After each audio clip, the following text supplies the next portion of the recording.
Emma Lawson had always been the embodiment of grace and determination. At 34, she carried herself with the quiet confidence of someone who had built a life she could be proud of. Born and raised in Boston, she was the youngest of 3 children and the only daughter in a family of academics. Her father was a history professor at Harvard, and her mother a renowned art historian. Emma had inherited their intellectual curiosity, but had chosen a different path. After graduating from Brown University with a degree in psychology, she had worked her way up in the world of corporate consulting, specializing in organizational behavior. Her career had taken her to New York City, where she met David. David Lawson, 36, had grown up in a middle-class family in Albany, New York. His parents owned a small but successful hardware store, and from a young age, David had learned the value of hard work and persistence. He was ambitious and charming, with a natural ability to connect with people. After earning a degree in finance from Syracuse University, he moved to New York City to pursue a career in investment banking.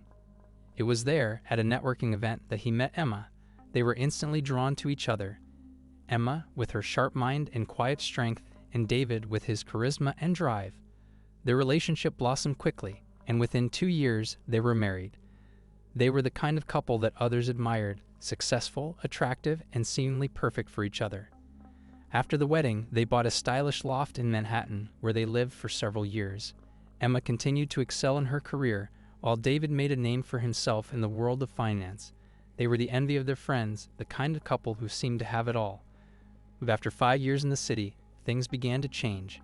David's career hit a rough patch when a major deal fell through, causing his firm to lose millions. The pressure mounted, and David began to struggle with the demands of his job. Emma, sensing his distress, suggested they move somewhere quieter, a place where they could rebuild and refocus. It was a difficult decision, but eventually, David agreed. They sold their Manhattan loft and moved to Vermont, settling in a picturesque small town called Greenfield. It was a far cry from the hustle and bustle of New York, but they both agreed it was what they needed. They bought a charming colonial-style house on the outskirts of town with a large garden and a view of the mountains. Emma took a remote consulting job, which allowed her to work from home, while David started his own financial advisory firm, hoping to carve out a new niche for himself. At first, the change seemed to do them good. The slower pace of life in Greenfield gave them time to reconnect, and they enjoyed the tranquility of their new surroundings. They made friends with their neighbors, attended local events, and even adopted a dog, a golden retriever named Max. For a while, it seemed like they had found the perfect balance, but beneath the surface, cracks were beginning to form. As the months passed, Emma began to notice small changes in David. He seemed distracted, distant even, as if his mind was always somewhere else. He spent long hours at his office, often returning home late at night, claiming he had to stay behind to work on a new project. Emma wanted to believe him, but a gnawing feeling in her gut told her something was off. At first, she tried to brush it off as the stress of starting a new business. She knew how much David wanted to succeed, and she didn't want to add to his burden by voicing her concerns. But the more she tried to ignore it, the more it gnawed at her. She started to feel lonely, despite the fact that they lived under the same roof. Their conversations, once lively and engaging, had become stilted and superficial. They no longer talked about their dreams and plans for the future. Instead, they discussed mundane topics, bills, groceries, the weather. The intimacy they once shared had faded, replaced by a growing sense of detachment. Emma found herself spending more time alone, filling her days with work and long walks with Max. She had always been independent, but this was different. She felt like she was losing her connection to David, and it frightened her. She tried to reach out to him, suggesting they spend more time together, but he always had an excuse. Maybe next weekend, he would say, or I just need to get through this project first. But next weekend never came, and the project seemed to stretch on indefinitely. In the quiet moments when she was alone with her thoughts, Emma began to question whether their move to Greenfield had been the right decision. They had hoped it would bring them closer, but instead it seemed to be dragging them apart. She missed the excitement of the city, the energy that had once fueled their relationship. Greenfield was beautiful, but it was also isolating. Emma had few friends in the area, and the ones she did have were more acquaintances than confidants. One evening, while David was still at work, Emma sat alone in their living room, scrolling through old photos on her phone. She came across pictures from their early years together, vacations in Europe, dinners with friends, and candid shots of them laughing and goofing around. They looked so happy, so in love. It was hard to reconcile those images with the reality of their current situation. What had gone wrong? When had things started to change? The more she thought about it, the more she realized that the change had started long before they moved to Greenfield. It had been gradual, almost imperceptible, but it had been there. The long hours David spent at work, the way he seemed to prioritize his career over their relationship, the growing distance between them. It had all been building for years, and now it seemed to have reached a breaking point. It was around this time that Emma's best friend, Sarah, came to visit. Sarah and Emma had known each other since college, and though they had drifted apart over the years, they still kept in touch. Sarah was the kind of friend who could always make Emma laugh, no matter how bad things were. She was vivacious, outgoing, and a little bit reckless, the complete opposite of Emma in many ways. But that was part of what made their friendship work. Sarah arrived on a Friday afternoon, her car packed with bags and a bottle of wine. She swept into the house like a whirlwind, filling the space with her infectious energy. "This place is gorgeous," she exclaimed, looking around at the tastefully decorated living room. "You've done such a great job, Em. It's like something out of a magazine." Emma smiled, grateful for the distraction. "Thanks, Sarah. It's been a lot of work, but I'm happy with how it's turned out." They spent the evening catching up, sharing stories from their college days and reminiscing about old times. For a few hours, Emma felt like her old self again, light, carefree, and happy. But as the night wore on and the wine began to take effect, the conversation turned more serious. "So how are things with David?" Sarah asked, her tone casual but her eyes sharp. Emma hesitated, unsure of how much to reveal. "They're okay," she said finally. "He's been really busy with work, so we haven't had as much time together as I'd like." Sarah raised an eyebrow. "Busy with work, huh?" "That sounds like the classic excuse." Emma frowned. "What do you mean?" Sarah leaned in closer, her voice low. "Em, I don't want to worry you, but do you think there's a chance he might be seeing someone else?" The question hung in the air, heavy and suffocating. Emma's first instinct was to dismiss it. David wasn't that kind of man. He would never cheat on her. But the seed had been planted, and once it was there, it was impossible to ignore. "I don't know," Emma said slowly. "I mean, I don't think so. But lately he's been so distant, and he's always working late. I don't know." Sarah reached out and squeezed her hand. "I'm sorry, Em. I didn't mean to upset you. I just want you to be aware, you know? Sometimes when guys start acting distant, it's because there's someone else. I've seen it happen before." Emma nodded, trying to keep her emotions in check. "Yeah, I get it. Thanks for looking out for me." They changed the subject after that, but the damage had been done. Sarah's words echoed in Emma's mind long after the conversation ended.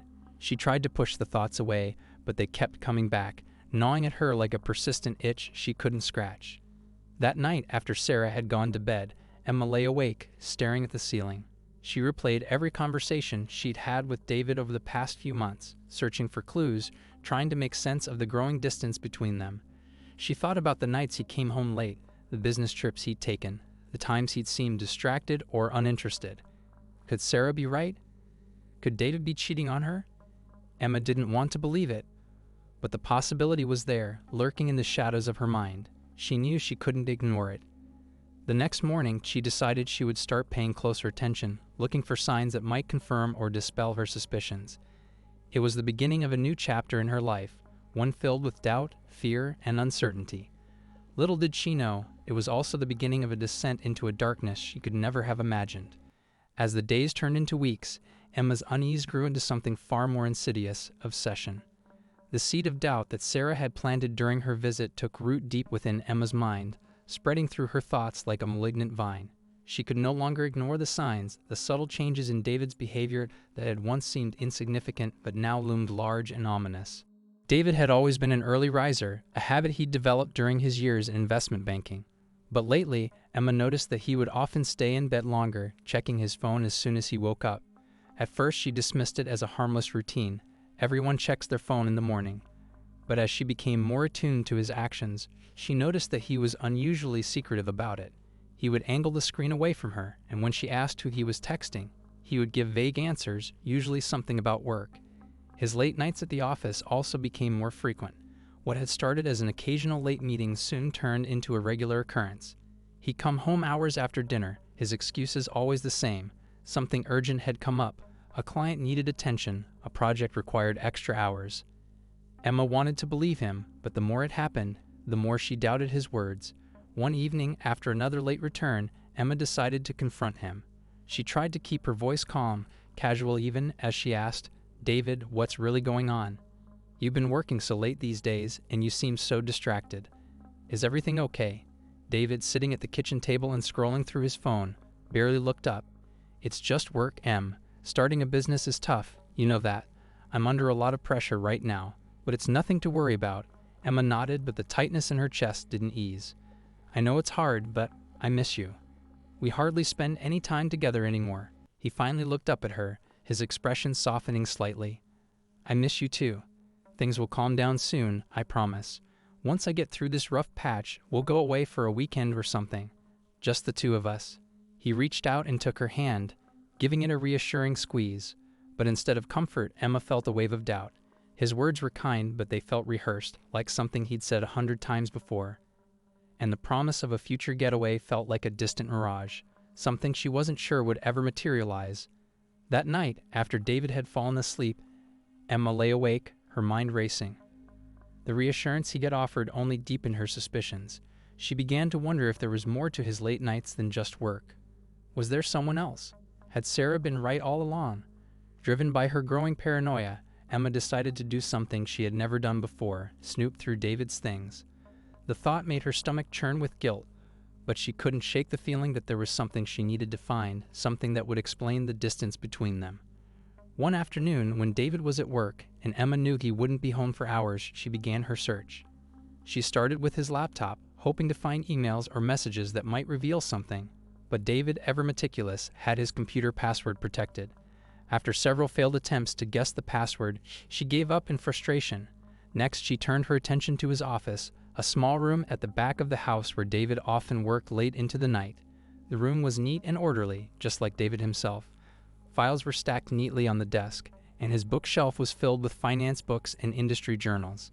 Emma rifled through the papers on his desk, checking invoices, client lists, and project plans, but found nothing out of the ordinary.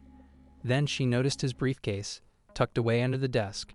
Her heart pounded as she reached for it, hesitating for a moment before opening it.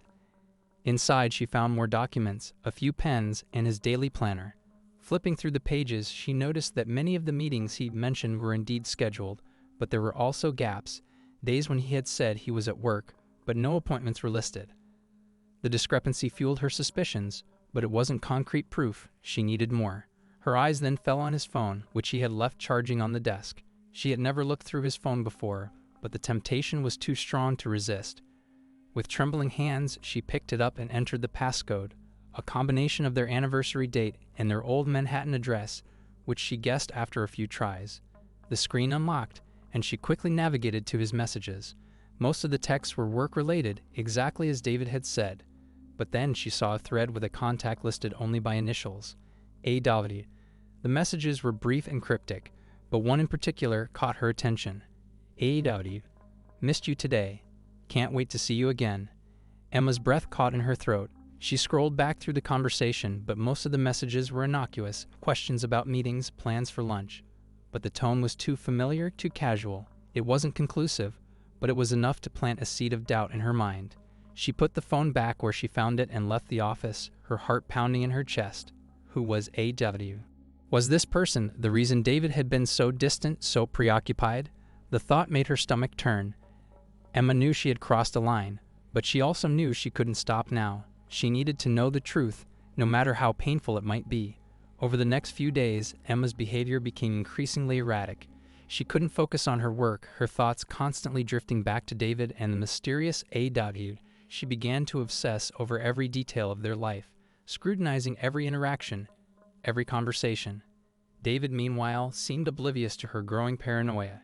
He continued with his routine, coming home late, making vague excuses, and offering reassurances that did little to ease her mind.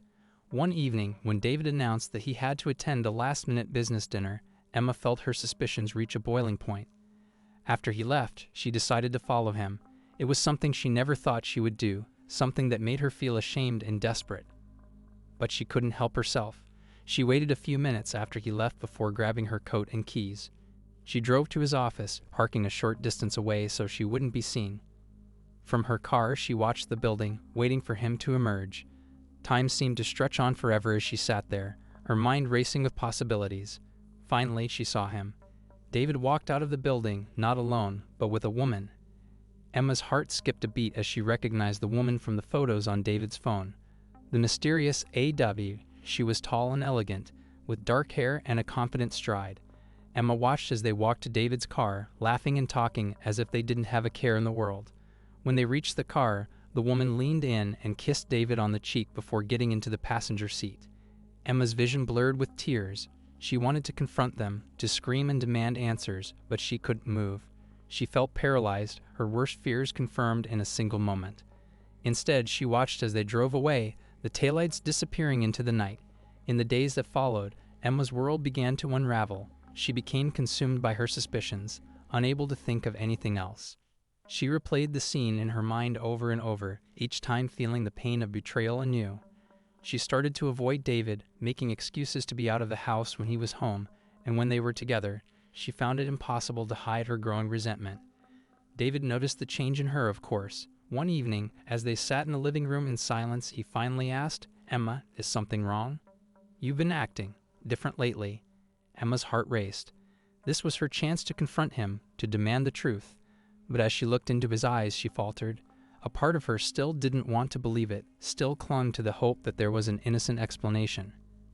"I'm just tired," she said, forcing a smile. "Work has been stressful." David studied her for a moment, then nodded. "I understand.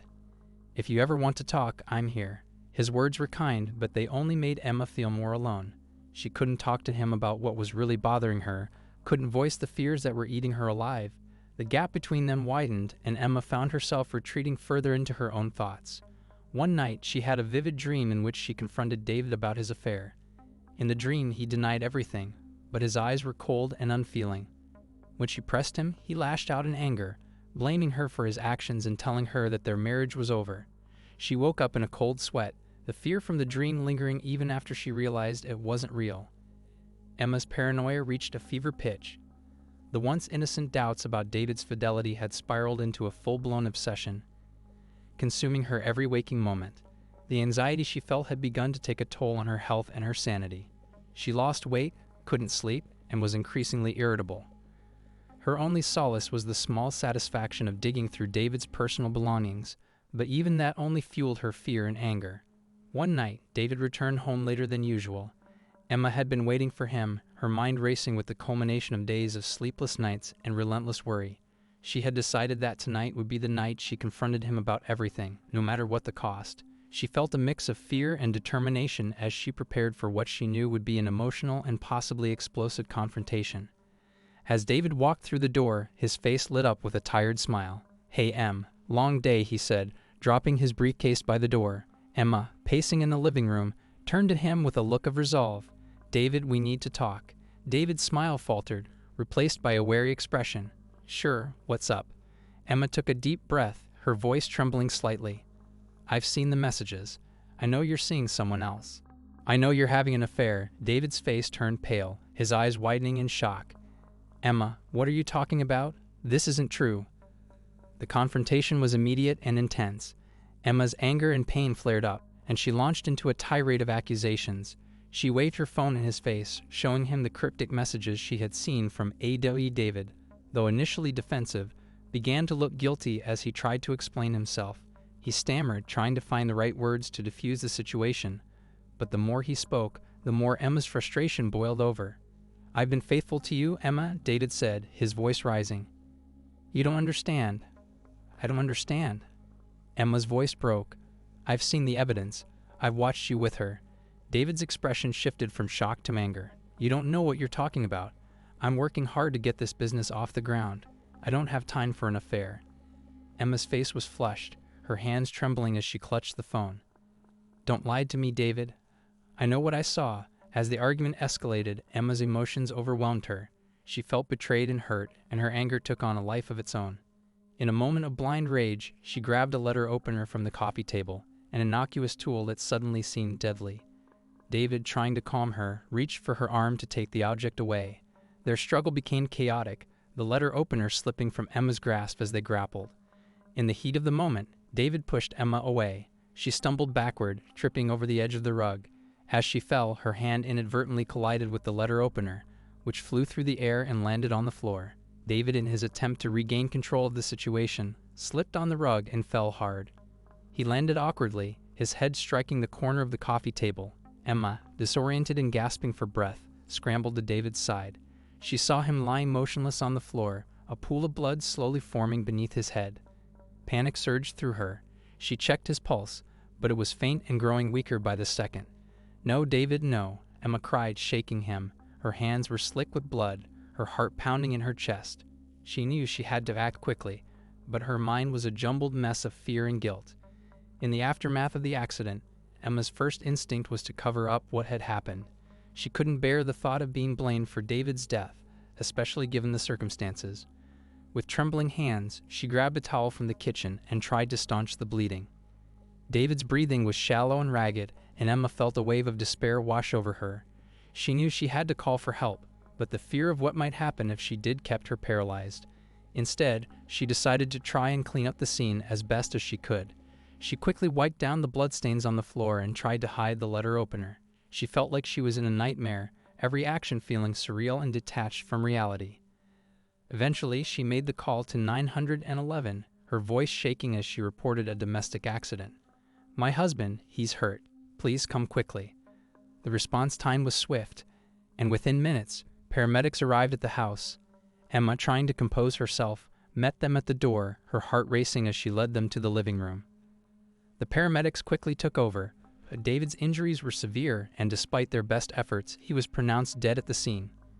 Emma watched in a daze as the paramedics worked. The reality of what had happened hit her hard, and the weight of her actions began to sink in. The police arrived soon after, and Emma found herself answering questions, trying to keep her story consistent while her mind raced with fear. The police investigation was thorough. Detectives combed through the house, looking for evidence, and interviewed Emma multiple times.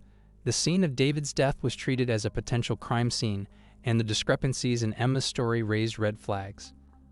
As the investigation progressed, the police discovered the letter opener and the bloodstains. They noted Emma's nervous behavior and inconsistencies in her statements. David's recent messages, along with Emma's previous search through his phone, came to light. The evidence painted a picture of a troubled marriage and a heated argument that had escalated into violence. Emma's attempts to cover up the incident were unraveling. The police found inconsistencies in her timeline and noted her agitation during the interviews. Neighbors reported hearing loud arguments coming from the house in the weeks leading up to David's death, adding to the suspicion. Despite her attempts to appear cooperative, Emma couldn't shake the feeling of impending doom. She was charged with manslaughter, and her trial became a media sensation. The narrative of a distraught wife driven to violence by a crumbling marriage captivated the public, but the scrutiny and the weight of her actions were unbearable. The trial was a grueling ordeal for Emma. The prosecution presented a compelling case, highlighting the evidence of her anger and the heated confrontation that led to David's death. They argued that Emma's actions were not a mere accident, but a result of her uncontrollable rage and jealousy. Emma's defense team tried to portray her as a victim of circumstance, emphasizing the emotional toll of David's infidelity and the intense strain it had placed on her mental state. They argued that the incident was a tragic outcome of a heated argument that spiraled out of control, not premeditated violence. Throughout the trial, Emma sat in a state of near constant dread. Each day brought new revelations about her life with David, exposing the intimate details of their troubled relationship. She was forced to confront the full extent of her actions and the impact they had on those around her. The verdict came down after weeks of testimony and deliberation. The jury found Emma guilty of involuntary manslaughter. The verdict was met with mixed reactions. Some felt sympathy for her, others saw her as a victim of her own actions. The judge, taking into account the emotional distress and the nature of the crime, sentenced Emma to 15 years in prison, with the possibility of parole after 10. Emma's world crumbled around her as she was led away in handcuffs. The reality of her situation, her loss, her guilt, and her punishment sank in with a heavy finality. She had set out to uncover the truth about her husband, only to find herself entangled in a web of deception and violence that had irreparably changed her life. As she sat in her cell, Emma reflected on the chain of events that had led her to this point. The seeds of doubt, the confrontation, and the accident had all culminated in a tragedy she could never have anticipated. The story of her life, once filled with promise and love, had ended in a way she had never imagined. And now, as she faced her sentence, she could only hope for a chance at redemption and a future where she might find some measure of peace.